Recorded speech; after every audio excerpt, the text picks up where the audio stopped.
प्रिय किसान बंधु, आप सभी को खेतीबाड़ी में बहुत बहुत स्वागत है। यह वीडियो बनाने का खास मकसद यह है कि आप लोगों को एक बहुत ही महत्वपूर्ण योजनाओं के बारे में जानकारी देना, जो भारत सरकार के माध्यम से पौधा संरक्षण विभाग के द्वारा निकाला गया है। यह योजना है पौधा संरक्षण योजना। जो किसान अपने फसलों में जैसे गेहूँ, मक्का, सरसों इत्यादि में कीट, व्याधि या खरपतवार के लिए कीटनाशक दवाओं का प्रयोग करते हैं, तो उन किसानों को पौधा संरक्षण योजना के तहत अनुदान दिया जाता है। इसके लिए किसान के पास जीएसटी बिल और करंट रसीद होना चाहिए। सबसे पहले मैं आप लोगों को बता दूं कि यह योजना रैयत किसान और गैर रैयती किसान दोनों के लिए है। जो किसान गैर रैयत है, जिनके पास खुद का भूमि नहीं है, खुद का ज़मीन नहीं है, तो वो किसान स्वघोषणा पत्र भर करके इस योजना का लाभ ले पाएंगे। सबसे बड़ी बात, आप इस योजना का लाभ पाने के लिए आप घर बैठे अपने मोबाइल से आवेदन ऑनलाइन कर सकते हैं। तो चलिए मोबाइल स्क्रीन पे, तो आपके मोबाइल में क्रोम ब्राउज़र होगा, तो क्रोम ब्राउज़र में जा करके आपको क्लिक करना होगा और क्लिक करने के बाद इसमें आपको डीबीटी बिहार एग्रीकल्चर लिख करके सर्च करना पड़ेगा और सर्च करने के बाद एग्रीकल्चर डिपार्टमेंट में जाना होगा। एग्रीकल्चर डिपार्टमेंट में जैसे जाएंगे तो एक आवश्यक सूचना आएगा, इसको आप क्रॉस कर दीजिएगा। उसके बाद देखिए यहाँ पे आपका आवेदन ऑनलाइन करें, ऑनलाइन आवेदन करें, इस पर आपको एक ऑप्शन आ रहा है, इसमें आपको जाना होगा। देखिए ये आपका आवेदन ऑनलाइन करें इस पे है, तो इसमें आपको सबसे पहले जाना होगा और जाने के बाद एक ऑप्शन आता है सबसे ऊपर में पौधा संरक्षण योजना। देखिए यहाँ पे आपको ये है आपका पौधा संरक्षण योजना। तो इसी में हम लोगों को जाना होगा, इसी में हम लोगों को आवेदन ऑनलाइन होगा। पौधा संरक्षण योजना, पौधा संरक्षण योजना में हम लोग जाकर के पौधा संरक्षण योजना में क्लिक करने के बाद एक ऑप्शन आता है ऑनलाइन आवेदन केंद्र, ऑनलाइन आवेदन केंद्र। इस पर हम लोगों को क्लिक करना होगा और क्लिक जैसे ही हम लोग ऑनलाइन आवेदन केंद्र पे क्लिक करेंगे, उसी प्रकार वैसे ही हम लोगों को किसान पंजीकरण संख्या डालने के लिए एक ऑप्शन आएगा।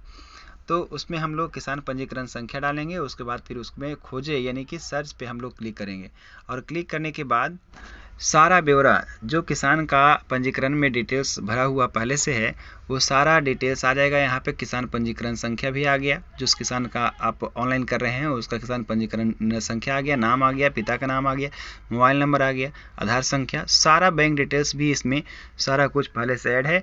जो ऐड है वो सारा डिटेल्स इसमें आ जाता है और आने के बाद उसमें देखिए वो किस प्रकार के किसान है। रैयत किसान है तो 1 नंबर पे क्लिक करिएगा और गैर रैयत किसान है तो 2 नंबर पे क्लिक करना होगा। और अगर जो किसान रैयत भी है और दूसरे की खेती भी करते हैं तो 3 नंबर पे क्लिक करिएगा। अगर मान लीजिए वो किसान रैयत है तो रैयत पे क्लिक करते हैं। क्लिक करने के बाद उनका कितना खेत है, टोटल कुल कितना खेत है उनका, अगर मान लीजिए कि 5 एकड़ ज़मीन है उनका, तो 5 एकड़ हम लोग इसमें लिख देंगे और 5 एकड़ लिखने के बाद उस सारे ज़मीन में, सारे भूमि में हम लोग प्रभावित फसल में नाम लिख देंगे। उसके बाद कितना में उनका गेहूं की फसल जो था वो नष्ट हो गया है है, तो इसमें हम लोग 5 एकड़ ही फिर 5 एकड़ डाल देंगे और डालने के बाद कौन सा उस किसान के खेत में किस प्रकार का कीट लगा है उसका नाम लिखना है, या खरपतवार लगा उसमें हम लोग कीट का नाम इसमें हम लोग भर देंगे। और भरने के बाद देखिए वो अगर मान लीजिए केमिकल और बायो यानी कि रसायन और जैविक दोनों प्रकार के कीटनाशक का प्रयोग किए थे, तो दोनों हम लोग इसमें सिलेक्ट कर लेंगे और सिलेक्ट करने के बाद इसमें हम लोग फिल करना पड़ेगा कि केमिकल पेस्टिसाइड कितना लीटर का प्रयोग किए हैं। जितना प्रयोग किए हैं उतना यहाँ पे मात्रा डालेंगे और मात्रा भरने के बाद हम लोग यहाँ पे देखिए पूरा डिटेल्स दिया हुआ है। केमिकल पेस्टिसाइड के लिए 50% अनुदान मिलेगा, बायो पेस्टिसाइड के लिए यानी कि जैविक कीटनाशी के लिए हम लोगों को 50% अनुदान मिलेगा। तो हम लोग उसके बाद हम लोग गेट ओटीपी पे क्लिक करेंगे और गेट ओटीपी पे क्लिक करने के बाद किसान के मोबाइल में एक मैसेज आएगा जिसपे ओटीपी लिखा हुआ होगा। तो उस ओटीपी को यहाँ पे हम लोगों को फिल करना पड़ेगा और फिल करने के बाद लोग बिल नंबर लिख देंगे और कितना टोटल अपने खेतों में कितना धनराशि का प्रयोग किए थे उस कीटनाशी लाने के लिए। अगर मान लीजिए कि 2000 का कीटनाशी का प्रयोग अपने खेतों में किए हैं, तो यहाँ पे 2000 डालेंगे। उसके बाद किस तिथि को लाए थे, अगर मान लिए कि फरवरी 2024 को लाए थे, तो यहाँ पे 2 फरवरी 2024 भर देंगे। उसके बाद फिर यहाँ पे हम लोग और अगर बिल है उनके पास तो और बिल जोड़े पे क्लिक करके फिर उसका डिटेल्स पूरा भरना होगा। और अगर नहीं एक ही बिल है उनके पास तो एक ही बिल में हम लोग उसमें सबमिट कर देंगे। और सबमिट करने के बाद उनके पास जो GST बिल है और रैयत किसान का रसीद उनके पास है जो 2 साल के भीतर होना चाहिए, तो दोनों का फ़ोटो खींच करके एक PDF बना लीजिए और PDF बना करके यहाँ पे आप लोग अपलोड कर दीजिए।